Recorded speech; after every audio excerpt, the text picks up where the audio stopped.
Mocked and ostracized, Maggie Cole quietly endures the cruelty of Fort Braddock soldiers, working in isolation and burdened by whispers of cowardice. But when a mysterious tattoo on her arm catches the eye of General Redmond during an unannounced inspection, the base is rocked by a secret buried for decades. Redmond demands answers, recognizing the symbol from the darkest corners of military intelligence. As her classified past begins to unravel, a forgotten story of sacrifice, betrayal, and courage comes to light. What the soldiers thought they knew about Maggie is about to be shattered, and with it, their own assumptions. If Maggie's story moved you, don't forget to like this video, subscribe to our channel, and share it with someone who needs to hear it. Let's celebrate hidden courage and learn from the past. Help us honor those who stood strong in silence. Your support means everything. Thank you. I wouldn't even trust her to guard a broom closet, let alone wear that uniform. The words came from a young soldier, loud enough to draw laughter from those nearby. Maggie Cole heard it. She always did. But this time she paused. Head down, she continued pushing the heavy crate across the scorching concrete, sweat beading on her brow.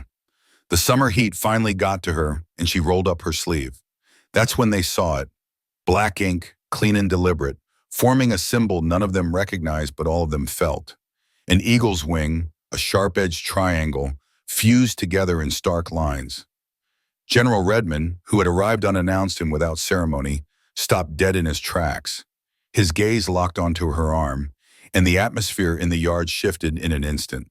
His voice dropped to a whisper, but somehow it carried through the noise and stilled every soldier nearby. "Where?" he asked, eyes narrowed. "Where did you get that symbol?" Everything froze. Every breath held. Because when a general's voice trembles like that, something old and buried is about to come ripping to the surface. The Oklahoma sun was merciless. Each day it rose like a punishment, baking the cracked ground and the aging bones of Fort Braddock. And each of those days, Maggie Cole showed up before the sun had fully cleared the horizon. She reported for what they called supply duty now, never just duty. Sometimes they called it make work. When they were cruel, they called it penance. She moved with a limp that had never healed right. Her left leg dragged just slightly, ankle stiff like the joint had forgotten how to bend. The limp slowed her, made every task deliberate. It drew looks, comments, some whispered, some not. But it wasn't age that gave her that limp, though she carried her 50-plus years with a soldier's quiet pride. It was from a past she never spoke of, and one no one dared ask about, because they all thought they knew. Rumors had wrapped themselves around Maggie the moment she stepped onto base. They grew legs in the mess hall, in the locker rooms, along the firing range, and once they had legs, they ran. "That's the one," they'd whisper, "the one who abandoned her team, left her men to die, froze in the middle of combat, the one who somehow finagled herself a cozy storage gig to coast her way into retirement." Some said the only reason command kept her was out of pity. No one really remembered where the whispers began. Maybe it was a nosy corporal glancing at the pieces of her file that weren't redacted, noticing the gaps, the missing citations, the strange transfers. Maybe it was a bored private who filled those blanks in with the worst kind of assumptions, the kind that made a neat story. But whatever the origin, once those stories caught wind, they didn't just spread, they stuck. And so Maggie's world shrank into rows of dusty shelves and forgotten supplies. She moved through dim storage bays filled with crates, aging gear, ammunition cans, and tools rusting with disuse. Her hands, scarred thick with calluses, navigated clipboards and keyboards alike. She logged everything, repaired what she could, tossed what she couldn't. She did it all with methodical care and the quiet pride of someone who still believed in order, even when no one else believed in her. But the young soldiers didn't see any of that. To them, she was a ghost, background noise, easy to overlook, easier to mock. Phones came out when they were bored. TikToks captured grainy footage of Maggie hunched over, dragging a crate across the warehouse floor. "Check out the base ghost," one video was captioned. "She moves slower than my grandma," another clip joked, sped up for effect to make her look ridiculous as she bent to collect scattered tools. Sometimes they didn't stop at recording. One soldier would toss a bottle so it rolled near her boots, forcing her to pause. Another would leave a locker ajar just so it could slam shut in her face, making her flinch. These weren't harmless pranks, they were small, calculated humiliations, repeated daily. No one in command ever seemed to notice, or maybe they did and looked away. Still, Maggie never complained. She lifted crates that left younger soldiers winded. She loaded and unloaded supply trucks alone. She reorganized entire storage bays by herself. The limp slowed her, yes, but it never stopped her. That limp, so often the focus of ridicule, was as much a scar as it was a symbol. They watched her hobble, smirking as she adjusted her stance before lifting another load. They muttered when she paused to rub her knee. Bet that leg froze up on her the day she abandoned her unit, someone had said once. She heard it. She always heard it. But she kept working, kept moving, kept enduring. And then there was the silence, the kind that filled the spaces between tasks. The kind that came during meals, when Maggie sat alone at the far edge of the mess hall, by the window where sunlight made dust particles shimmer like distant stars. Laughter and chatter rippled through the room, but they passed her by like she wasn't there. No one asked her to join, no one sat beside her. On weekends, when others planned trips off base or barbecues in the yard, Maggie hovered just beyond the circle, not quite a part of anything. When she passed a group along the yard or near the perimeter fence, their conversations dipped in volume, but their laughter sharpened like knives. Once, a young sergeant, new to the base and still untainted by gossip, offered to help her with a heavy crate. "Ma'am, you need a hand?" Maggie had looked up, surprise written clear across her face. She'd barely had time to open her mouth before another soldier, one who'd been on base longer, clapped the sergeant's shoulder and steered him away. "Don't bother," he said. "That's Maggie Cole, washout from way back. She's fine on her own." The sergeant offered a sheepish nod, then turned and walked off, leaving Maggie alone with the crate and a sharp, familiar ache in her chest. But even then, Maggie endured. Storage rooms had become as much her sanctuary as they were her confinement. Inside those unfeeling concrete walls, Maggie Cole found a kind of safety. The crates didn't mock her. The endless paperwork didn't flinch at the slight drag of her limp. And there, behind closed doors, she didn't have to listen to the low, scornful laughter or the muttered insults trailing behind her down the corridor. So the days melted into one another. Hot sun, hard labor, and the quiet sting of mockery she never acknowledged. Maggie endured it all without complaint, held together by a kind of quiet strength no one around her could begin to understand. Because Maggie knew something they didn't, something they couldn't. Some truths are too heavy to carry in the open, and sometimes silence is a soldier's sharpest weapon. Long before the dust-covered storage rooms, long before the stares and the sneers, Maggie Cole had been someone else entirely. Someone no one at Fort Braddock would have dared associate with the woman pushing crates and fixing jammed rifles. Someone she was now forbidden to speak of. Her past didn't exist in any database or formal record. No commendations, no parades, no photo on a wall. The truth of who she had once been lived in the shadows, sealed behind layers of black ink and clearance levels most soldiers had never even heard of. The file was marked, "No distribution, eyes only," and that's exactly where the government intended for it to stay. It had been 1985 when they recruited her into a team that officially didn't exist. The Cold War was burning low but dangerous in places the public never saw. It was a world of secrets, shadows, and deniable missions. The kind of world that didn't need medals, it needed ghosts. Maggie had been 23 when she was chosen. They gave her the code name Shade, and she had earned it in every possible way. She moved through jungles with a quiet grace, slipped across borders like vapor, navigated territories that didn't appear on any map with the precision of a phantom. To the world, she was no one. To the mission, she was everything. That mission, it had started like so many others. Quiet briefing, satellite photos, no promises, just orders. Central America was on the brink. Tensions building, lines drawn in sand, then blood.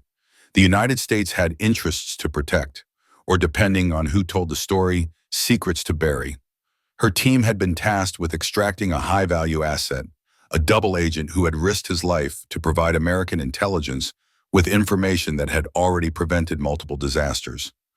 On paper, it was straightforward. Get in, find him and his family, get them out. There would be no backup, no air support, no rescue squad waiting in the wings. If things went wrong, they would go wrong alone. And they did. Under cover of darkness, the team crossed into hostile territory. They moved with the kind of silence honed by years of field work, through thick jungle, past enemy patrols, reaching the tiny village where their target was hiding. But someone had talked. Whether it was betrayal or bad luck, the enemy was already there, lying in wait. The first gunshot cracked through the trees just as they reached the safe house. Then chaos. The team leader went down in the first burst of gunfire. Maggie felt the searing kiss of shrapnel bite into her shoulder, but she kept moving. Instinct, training, sheer will. She grabbed the target's teenage son and pulled him behind the nearest cover, a broken stone wall crumbling from age and neglect. Gunfire lit the night. Orders rang out, shouted over the noise. Positions shifted, blood spilled.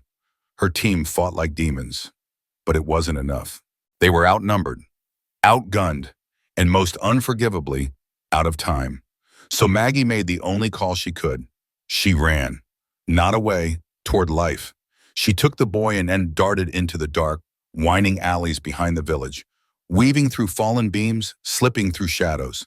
Every ounce of her training kicked in. Every skill she'd sharpened over the years became a lifeline. The boy cried quietly, clutching her side, terrified. She kept him moving, whispering calm into his panic. 12 miles they covered, through jungle and mud and choking heat. Enemy patrols combed the area, but she was shade again, unseen, uncaught. Only when they crossed into friendly territory at the break of dawn did her legs finally give out. She collapsed in the dust, unable to speak, blood soaking her side from a wound she hadn't even realized she'd taken. The story that was written afterward didn't mention any of that. Officially, the mission never happened. The extraction was never attempted. The target never existed. The soldiers killed in a training accident. There were no heroes, no ceremony, no thanks. Maggie was sent back to the States and reassigned to a non-combat role. A quiet demotion masked as an administrative transfer.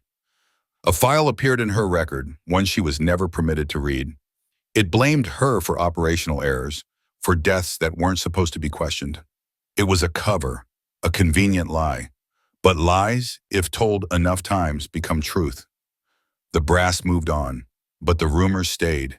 And those whispers, they grew teeth. Soldiers began to look at her sideways. Her limp wasn't from valor. It was from failure, they said. She was the woman who panicked, who abandoned her team, the coward who got good men killed. And she was forbidden to say otherwise. For a while, Maggie believed the truth would somehow claw its way free. That one day someone would question the lie, dig deep enough to find her name buried among the pages of that sealed report. But time passed. People retired, got transferred, or simply died. And the story, the wrong one, settled like dust over everything she'd done. Now, back at Fort Braddock, she worked in silence, cleaning weapons stained by others, sorting equipment left behind by soldiers with better reputations. She let her mind wander sometimes, drift back to that night in the jungle. She remembered the boy's face, the terror in his eyes. She wondered if he remembered her, if he ever thought of the woman who saved his life at the cost of her own. Not her death, but something deeper. Her honor, her name, her truth. But memories can't defend against gossip. And so Maggie wore her silence like armor.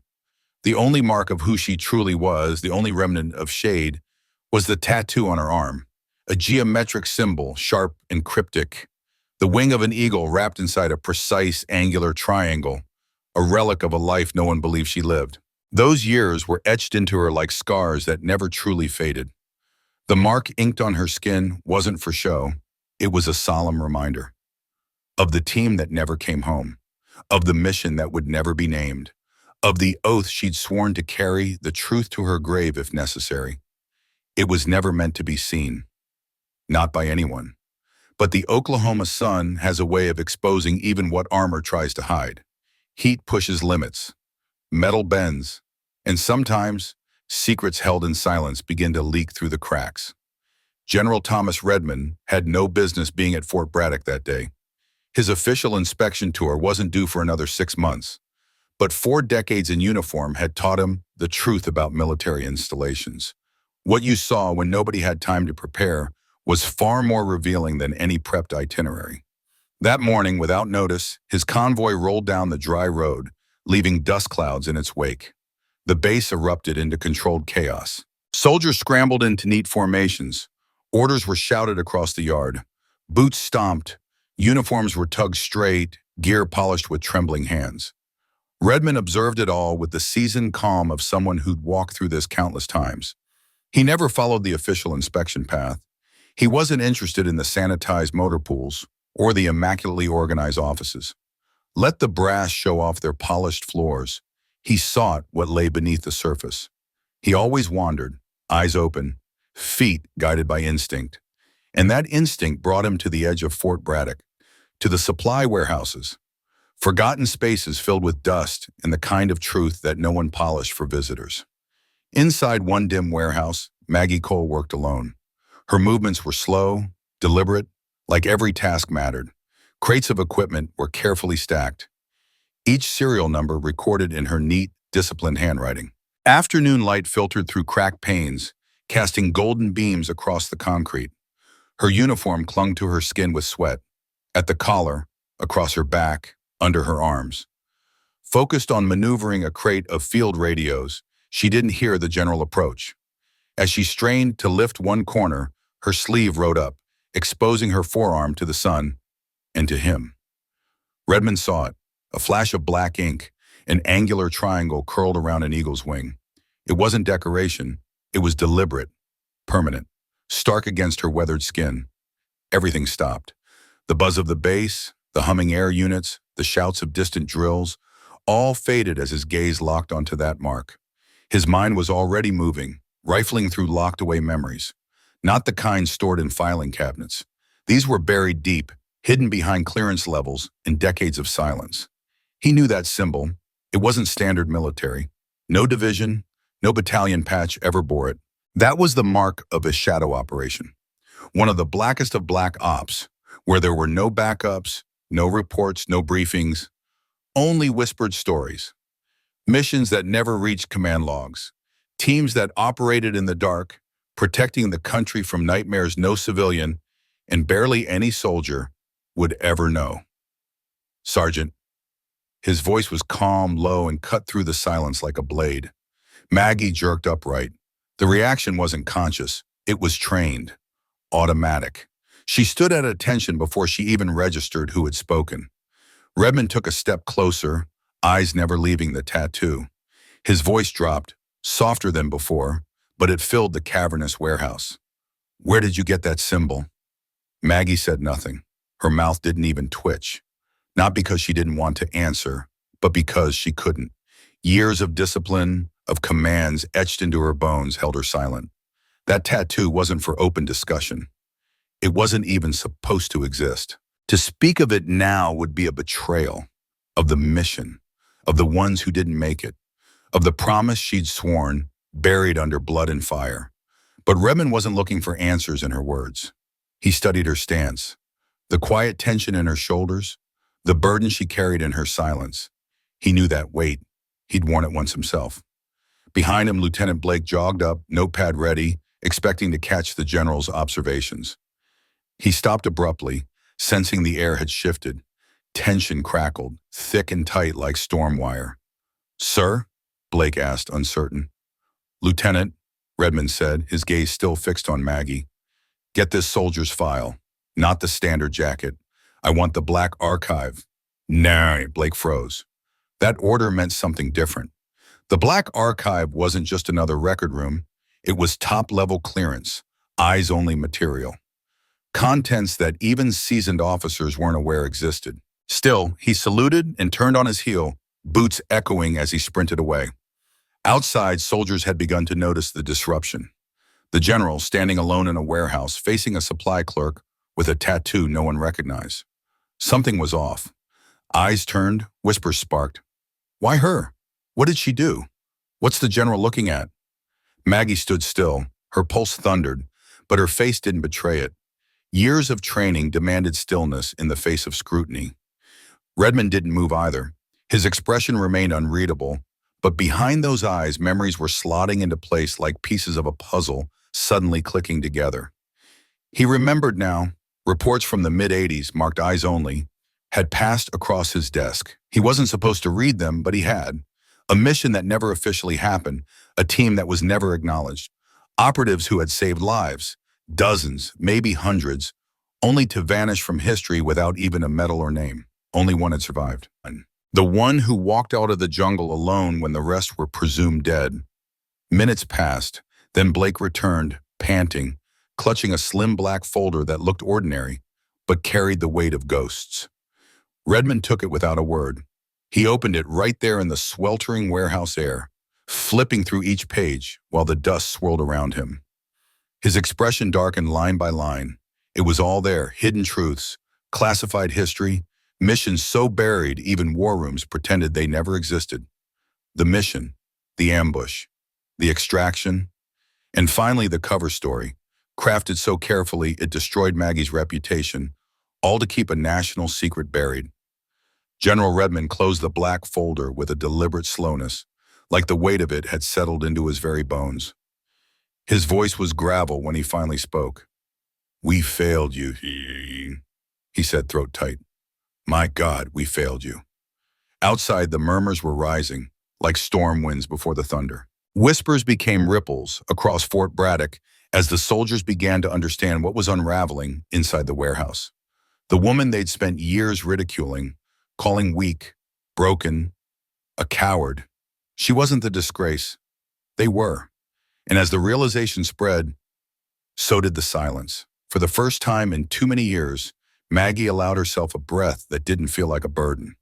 Maybe, just maybe, the truth was finally surfacing. The wildfire of rumor burned through the base faster than protocol could contain it. Soldiers dropped what they were doing and drifted toward the warehouse like moths to an unexpected flame. They huddled in uncertain clusters, their faces a mixture of confusion and shame, trading fragmented words and half-swallowed sentences as if afraid to speak the truth aloud. Then, General Redmond emerged, the folder still clutched in one hand, as though it might slip away if he loosened his grip. The Oklahoma sun was settling low on the horizon, coating the base in golds and ambers that made every face look older, every wrinkle earned, every decision carved into skin. "Form up," the general barked, his command slicing clean through the chatter. It wasn't a suggestion. Soldiers, officers, privates, everyone, snapped into motion, unsure why, but obeying nonetheless. Confusion rippled through the formation. This wasn't an inspection. It didn't follow any drill they knew. Maggie lingered at the edge of the warehouse, unsure. Her body urged her to fade again into the familiar safety of shadows. But something deeper, some stubborn spark that had refused to die even after all these years, kept her rooted in place. General Redmond's eyes swept across the lines of soldiers. Young recruits barely out of school, hardened veterans with medals and ghosts in equal measure, commanding officers who should have known better. His face was stone, his voice iron. "Every one of you," he began evenly, "owes this soldier an apology." The air went still. No one moved. No one breathed. "This is Sergeant Margaret Cole," he continued, lifting the folder. "You know her by the stories you've told. You called her a failure, a coward. You said she'd abandoned her mission. But you were wrong." He let that land like a hammer. "You were dead wrong." Dozens of eyes turned toward her. But they weren't laughing this time. They weren't sneering. Their expressions were cracked open, uncertain, searching, ashamed. Redmond opened the folder and began reading, his voice deliberate, each word a stone laid on a broken road. In 1980, Sergeant Cole took part in an operation so classified it doesn't exist in your records. She completed that mission, she saved lives, but the cost was her career, her honor, and her name. And she accepted all that for you and for this country. He looked up at them. "The story you've believed, the one you've repeated like gospel, it was a lie, manufactured to protect national secrets. And you believed it, because it was easier than asking questions." The soldiers shifted, suddenly aware of how heavy a uniform could feel.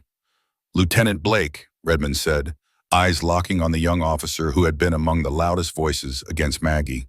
Blake stepped forward, his face flushed, shame seeping into every line of his stance.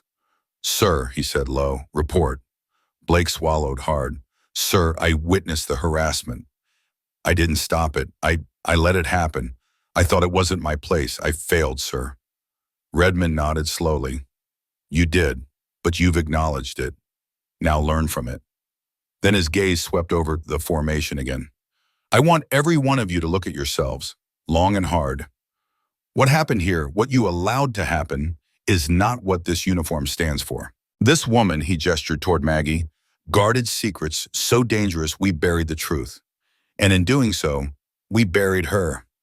He let that hang in the silence. "That ends today." A quiet murmur rippled through the ranks, not denial but understanding. The kind that lingers, the kind that stings. Redmond took a step closer to Maggie, his voice softening. "We're going to make this right. It won't undo the years, but we can start." Maggie opened her mouth, but no words came.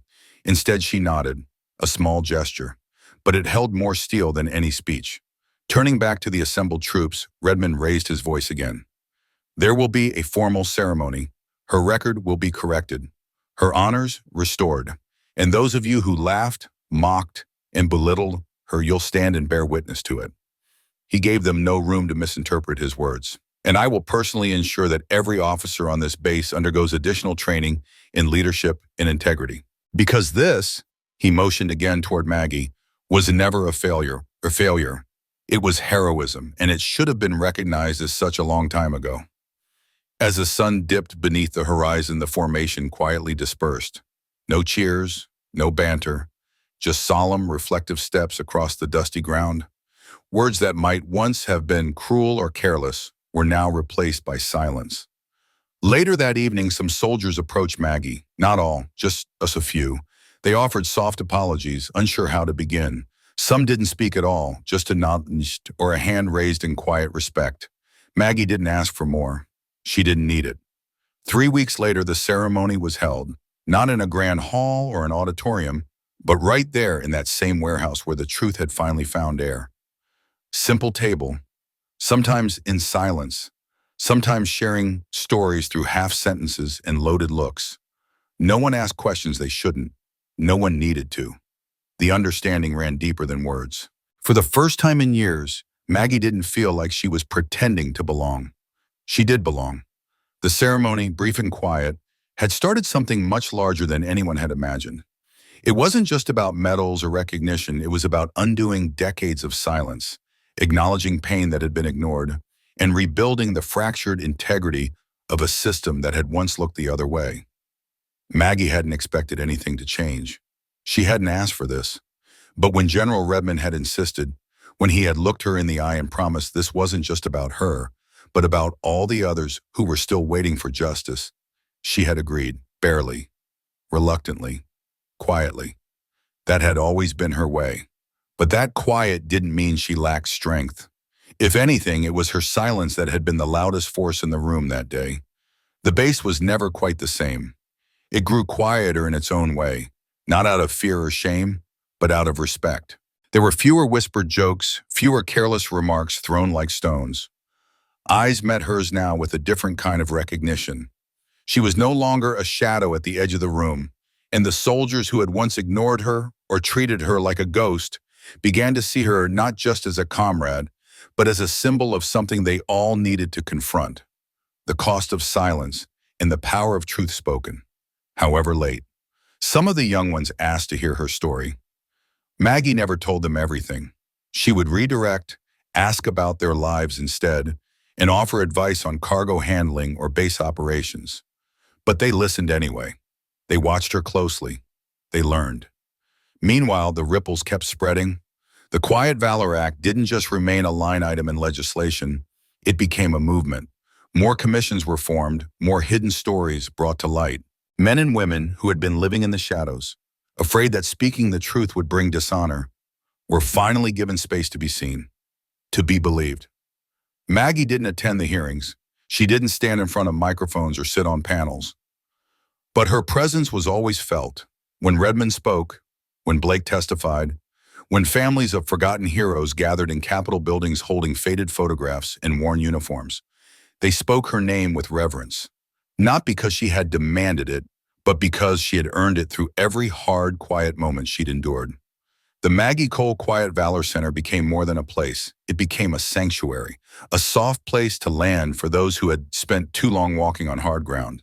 It wasn't grand, it wasn't shiny, but it was real. And that mattered more. There were nights when veterans would show up without a word, just needing to sit among others who knew.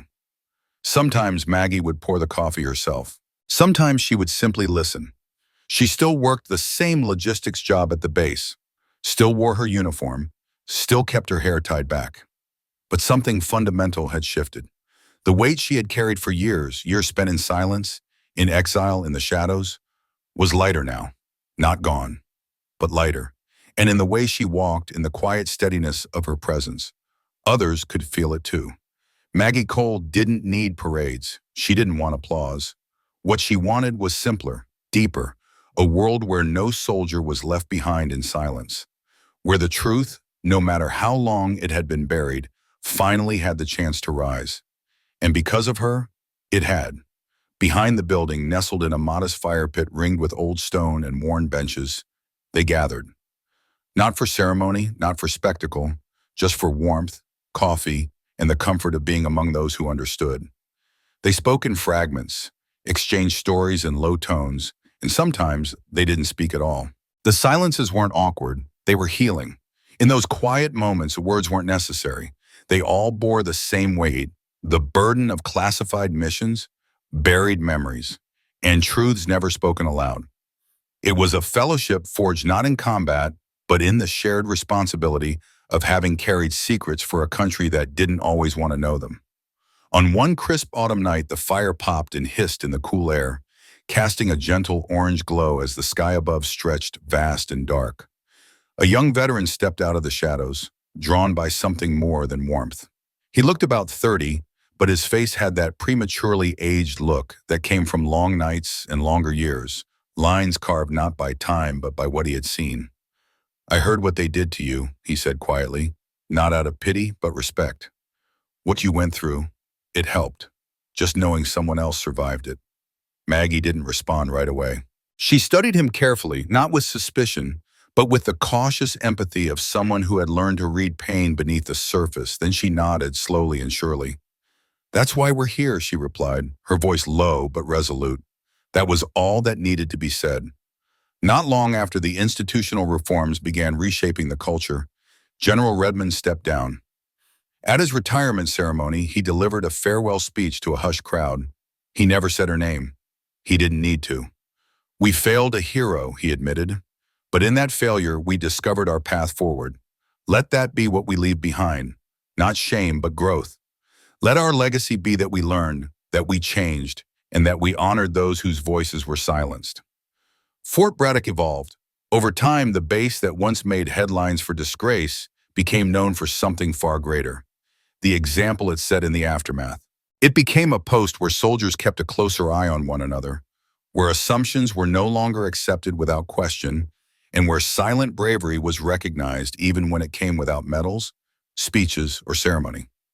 And Maggie? She didn't seek praise. What she found instead was peace. It wasn't the kind broadcast on news channels or splashed across social media feeds. It was the quiet kind. Peace that came from watching justice slowly, stubbornly reclaim its ground. Peace found in moments when she saw a younger soldier speak up without fear. When an old friend finally apologized. When dignity, long denied, was quietly returned. Those were the victories she cherished most. As the noise around Maggie Cole's story faded, from courtrooms to headlines, its meaning only grew more urgent. In an age where the world spins faster than ever, where opinions are formed in seconds and falsehoods outpace facts, her experience reminds us how deeply damaging assumptions can be. Maggie lived through years of loneliness, humiliation, and cruel injustice, all because no one had paused to ask the harder questions. And isn't that still happening? In our cities, our schools, our workplaces, and even our own homes? How often do we let hearsay, bias, or a single rumor dictate how we see someone? Her journey calls us to pause, to ask, to look closer. It reminds us of the strength it takes to hold on to your truth when the world insists you're wrong, the courage to keep faith in yourself when others doubt or dismiss you. It challenges us, especially those of us who have seen how easily respect can be handed out or ripped away, to become better protectors of human dignity, to listen more, to assume less, and to speak up when silence would be easier. Maybe you've known someone like Maggie Cole. Maybe you've been that person, bearing a private weight while others judged you from afar. If so, this story is yours too. We'd love to hear your thoughts. Has Maggie's story stirred something in you? Have you witnessed quiet acts of bravery or lived through a time when someone's judgment kept them from seeing your truth? What do we do as neighbors, as coworkers, as citizens to stop that cycle of harm? Let's talk. Real change doesn't start in policy, it starts in conversation. What would you have done in Maggie's place? What if you had been her fellow soldier? Drop your thoughts below. We read every comment. Thank you for reflecting with us on the story of Maggie Cole.